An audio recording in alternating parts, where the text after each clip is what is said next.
பிரிட்ஜர் Walker என்பவர் குறித்த ஒரு குறிப்பு.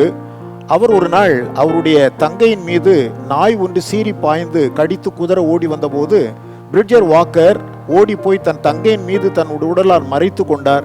பின்பு நாய் கடித்த இடங்களில் 90 தையல்கள் அவருடைய சரீரத்தில் போடப்பட்டன. அவர் கூறினார், இந்த நாய்க்கடி மற்றும் தையல்கள் கொடுக்கும் வேதனையை விட என் தங்கைக்கு ஒரு சேதமும் ஏற்படா வண்ணம் காத்த மகிழ்ச்சியே எனக்கு மிகவும் பெரியது என்றார். நான் மரித்திருந்தாலும் கவலைப்பட்டிருக்க மாட்டேன், ஏனெனில் என் தங்கை காப்பாற்றப்பட்டாளே. ஒருவேளை உலகிலே உள்ள நம்முடைய சகோதரர்கள் நம் மீது உரிய அன்பு பாராட்டாமல் விலகி செல்லலாம். ஆனால் ஒருவர் தம்முடைய சகோதரர்களை ரட்சிக்க காப்பாற்ற வேண்டும் என்பதற்காக தன் உச்சந்தலை முதல் உள்ளங்கால் வரையிலும் வேதனையை அனுபவித்து இறுதியில் தம்முடைய ஜீவனையும் கொடுத்தார். அவர் நம்மை சகோதரர்கள் என்று சொல்ல வெட்கப்படாத நம்முடைய கர்த்தராகிய இயேசு கிறிஸ்து என எபிரேயர் 2:11 உரைக்கிறது.